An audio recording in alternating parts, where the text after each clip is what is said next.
आकाशवाणी औरंगाबाद. सौरभ सदावर्ते ठळक बातम्या देत आहे. दहशतवाद आणि हवामान बदल ही जगासमोरील मोठी आव्हानं असल्याचं पंतप्रधान नरेंद्र मोदी यांनी म्हटलं आहे.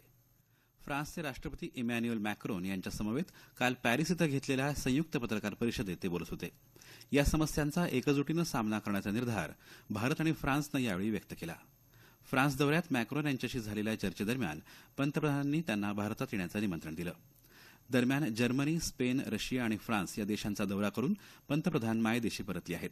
या दौऱ्यात या देशांसमवेत व्यापार, गुंतवणूक, हवामान बदल आणि दहशतवादाशी सामना करण्यासंदर्भात विविध करार करण्यात आले. पाकिस्ताननं काल शस्त्रसंधीचं उल्लंघन केल्यानंतर 5 भारतीय जवानांची हत्या केल्याचा तसंच भारतीय बंकर उद्ध्वस्त केल्याचा दावा भारतानं फेटाळला आहे. या हल्ल्यात जम्मू काश्मीरच्या पूंछ जिल्ह्यातले 2 नागरिक जखमी झाले. पाकिस्ताननं निवासी भागाला लक्ष्य करून बॉम्ब हल्ला केल्याचं याबाबतच्या वृत्तात म्हटलं आहे. थायलंड ओपन बॅडमिंटन स्पर्धेत भारतीय बॅडमिंटनपटू बी साई प्रणीत पुरुष एकेरीच्या अंतिम सामन्यात पोहोचला आहे. आज होणाऱ्या या सामन्यात त्याच्यासमोर जोनाथन क्रिस्टी याचं आव्हान असणार आहे. महिला एकेरीच्या उपांत्य सामन्यात सायना नेहवालला पराभव पत्करावा लागला आहे.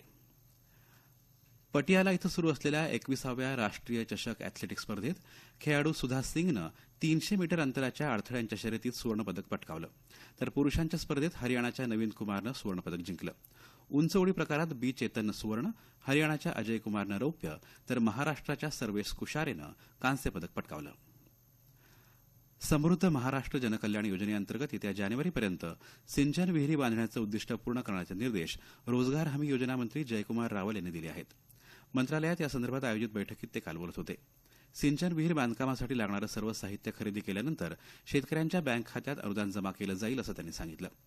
रोजगार हमी योजनेतील मजुरांना ऑनलाईन पद्धतीनं वेळेवर वेतन मिळावं यासाठी आपण प्रयत्नशील असल्याचं ते म्हणाले. संक्षिप्त बातमीपत्र संपलं. आमचं यानंतरचं बातमीपत्र दुपारी 1 वाजता.